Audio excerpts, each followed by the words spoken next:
Shalom Bapak Ibu Saudara-saudara, selamat datang di podcast kita hari ini. Horas, apa kabar saudara-saudara yang luar biasa? Saya admin Kerik Mahub, dan hari ini kita akan ngobrol soal sesuatu yang bikin hati adem, pikiran tenang, dan iman kita makin kuat.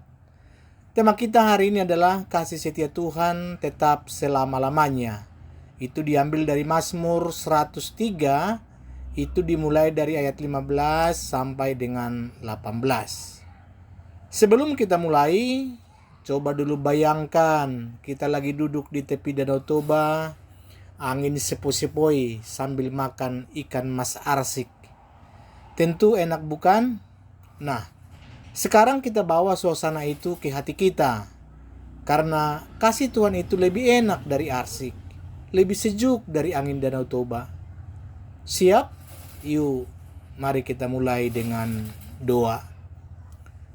Tuhan yang baik, kasih-Mu begitu besar, lebih luas dari Danau Toba, lebih dalam dari lautan. Terima kasih karena Engkau mengumpulkan kami di podcast ini. Bimbing kami untuk mengerti kasih setia-Mu yang kekal.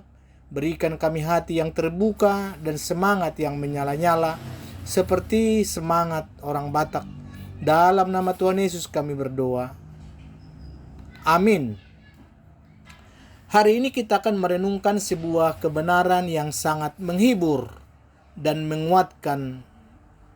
Itu dari kitab Mazmur 103 ayat 15 sampai 18. Temannya, kasih setia Tuhan tetap selama-lamanya. Di dunia yang serba berubah ini, kita sering merasa tidak pasti. Ekonomi naik turun, politik goncang-ganjing, hubungan pertemanan kadang renggang, bahkan kesehatan pun tiba-tiba bisa menurun. Segala sesuatu terasa fana. Tapi di tengah ketidakpastian itu ada satu hal yang pasti, yaitu kasih setia Tuhan. Kita akan melihat bagaimana hidup kita ini fana, tapi kasih setia Tuhan itu kekal abadi. Jadi setelah mendengarkan podcast ini, kita diharapkan semakin mengerti dan menghayati kebesaran kasih setia Tuhan yang tak berkesudahan, sehingga kita hidup dalam pengharapan dan berani menghadapi setiap tantangan. Sekarang mari kita mulai, kita gali dari Mazmur 103 ini. Kita tidak baca sekaligus, tapi kita baca ayat demi ayat. Yang mau kita lihat adalah bahwa realita kehidupan manusia itu fana seperti rumput. Di ayat 15 dan 16 dikatakan, adapun manusia hari-harinya seperti rumput, seperti bunga di padang, demikianlah ia berbunga. Apabila angin melintasinya, maka tidak ada lagi ia, dan tempatnya tidak mengenalnya lagi. Ayat ini melukiskan hidup kita. Dikatakan seperti rumput. Pagi tumbuh, hijau subur, sore bisa layu karena teriknya matahari, atau mungkin bisa karena diinjak-injak. Seperti bunga di padang, indah sesaat, tapi cepat layu dan gugur. Angin melintasinya, hilanglah dia, dan tempatnya tidak mengenalnya lagi. Jadi kalau kita analogikan, ini kayak tren di TikTok atau di Instagram. Hari ini, lagi booming. Besok bisa tenggelam, diganti dengan tren yang baru. Mungkin juga dulu kita merasa gaul kalau punya HP Nokia jadul. Sekarang mana ada lagi yang kenal. Dulu kita bangga punya rambut gondrong, gaya anak band. Sekarang udah jadi bapak-bapak dengan rambut yang mulai menipis. Udah menipis, putih lagi. Segala sesuatu di dunia ini, termasuk fisik kita, jabatan kita, kekayaan kita, itu semuanya fana. Kita ini seperti selebriti dadakan, dikenal sesaat, lalu terlupakan. Bapak Ibu, pernah nggak sih dengar manusia merencanakan, tapi Tuhan yang menentukan? Kita bisa rencana mau pensiun di usia 60, mau keliling dunia. Tapi kalau Tuhan panggil duluan, itu segala rencana bisa jadi sirna. Bagaimana kita mengaplikasikan di era sekarang? Di era FOMO, fear of missing out, ini banyak dari kita berlomba-lomba mengejar hal-hal fana, yaitu pengakuan di media sosial, itu dengan jumlah follower, penampilan yang sempurna, kekayaan materi. Kita lupa bahwa semua itu seperti bunga di padang, akan layu dan lenyap. Apakah kita menghabiskan waktu, tenaga, dan pikiran kita untuk hal-hal yang fana ini? Atau untuk hal-hal yang kekal? Di sini dikatakan pesannya untuk kita bahwa hidup manusia itu fana. Jangan sampai kita terlalu melekat pada hal-hal duniawi yang sementara. Makanya ayat ini ngajak kita introspeksi. Apa sih yang kita kejar dalam hidup? Kalau cuma kejar yang fana, kita bakal capek sendiri. Tapi tunggu dulu, ceritanya nggak selesai di sini. Ada kabar baik nanti di ayat berikutnya. Bapak Ibu, ngomong-ngomong, pernah nggak sih kalian ke gereja pakai baju terbaik, tapi pas duduk, ketiduran. Tapi tenang, itu manusiawi. Tapi jangan sampai kita ketiduran dalam hidup, lupa sama kasih Tuhan yang kekal. Sekarang kita akan melihat ayat selanjutnya. Itu kasih setia Tuhan kekal abadi. Jadi sangat kontras dengan apa yang kita baca tadi. Di ayat 17 dikatakan, tetapi kasih setia Tuhan dari selama-lamanya sampai selama-lamanya atas orang-orang yang takut akan Dia. Kata tetapi di sini adalah jembatan pengharapan kita. Meskipun kita fana, meskipun segala sesuatu di dunia ini sementara, tapi kasih setia Tuhan itu kekal abadi. Kata kasih setia di sini dalam bahasa Ibrani adalah hesed. Ini bukan cuma kasih biasa, tapi kasih yang setia, kasih yang berdasarkan perjanjian, kasih yang tak pernah berubah, tak pernah pudar, dan tak pernah gagal. Coba bayangin kita sebagai orang Batak kan, terkenal setia sama keluarga. Ya mungkin kalau opung minta tolong, kita buru-buru bantu. Nah, kasih Tuhan itu lebih dari itu. Dia setia.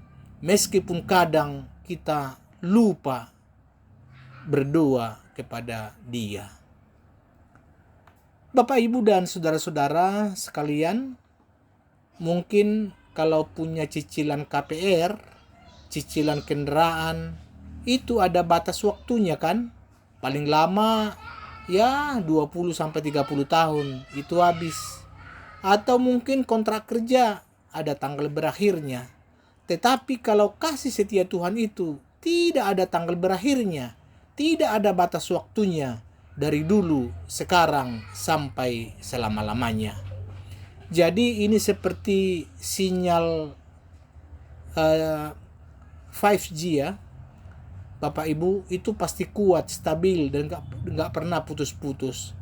Tapi janji Tuhan itu bukan sinyal 3G yang kadang no service.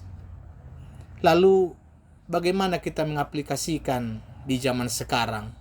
Di zaman yang serba tidak pasti ini, kita butuh jangkar.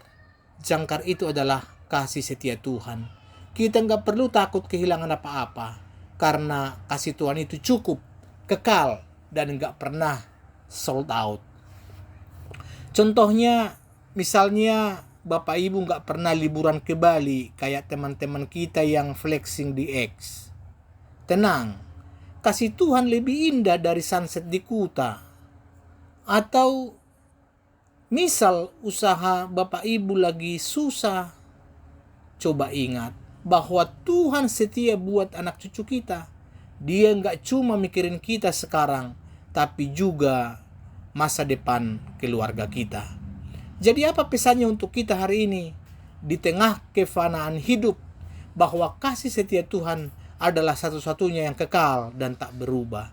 Itu adalah sumber pengharapan dan kekuatan kita.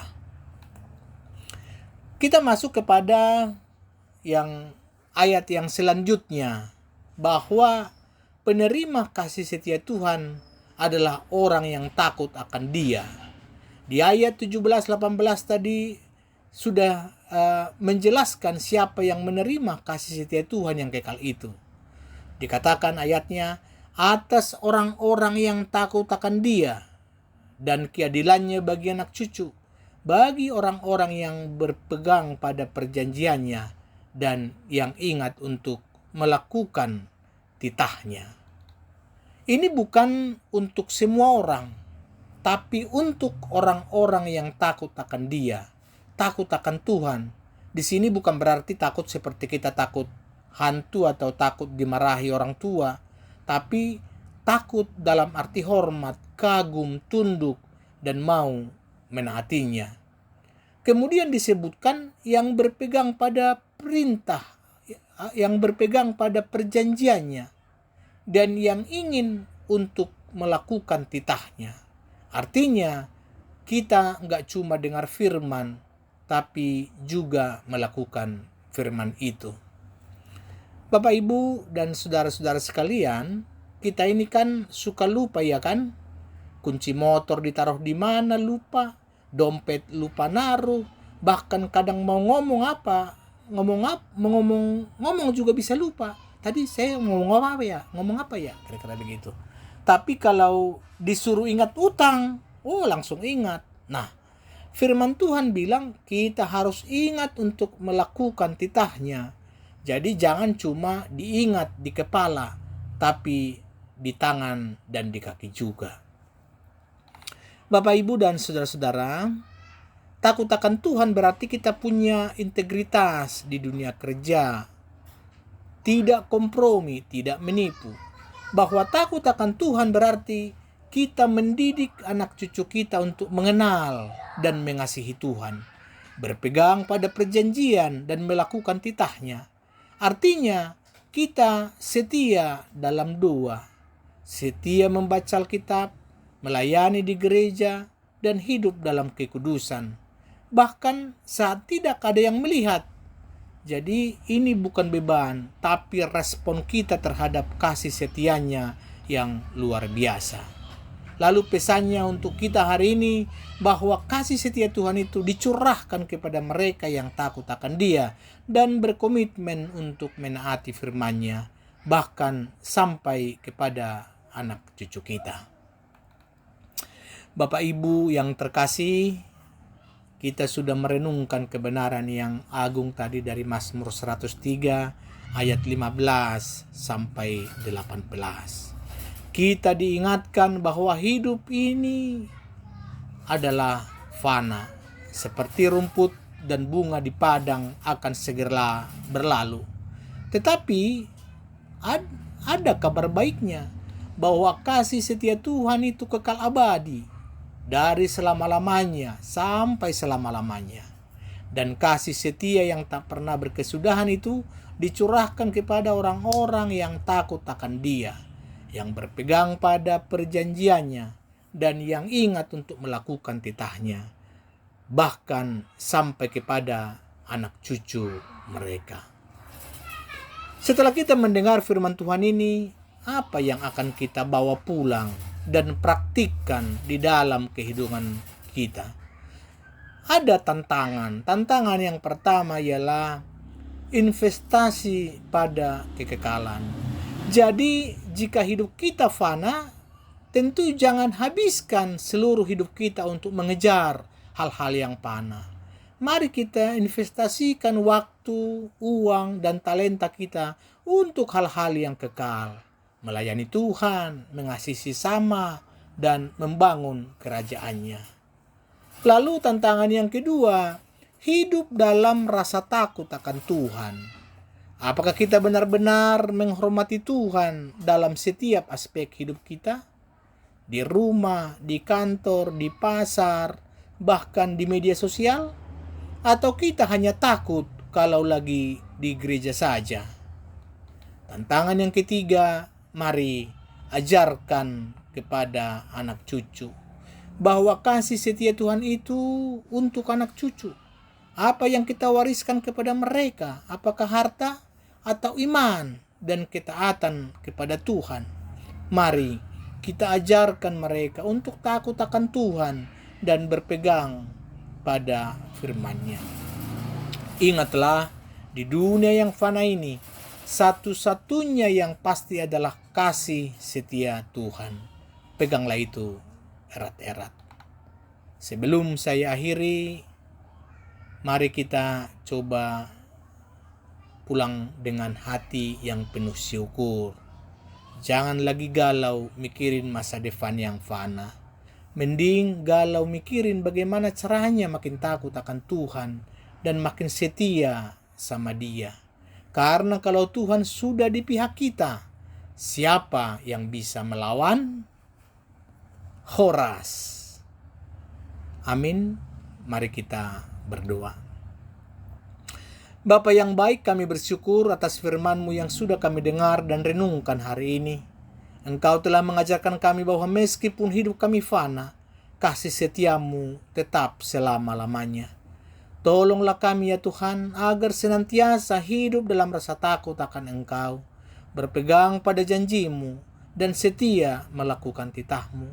Biarlah hidup kami menjadi kesaksian akan kasih setia-Mu yang tak berkesudahan, bagi diri kami, keluarga, hingga anak cucu kami.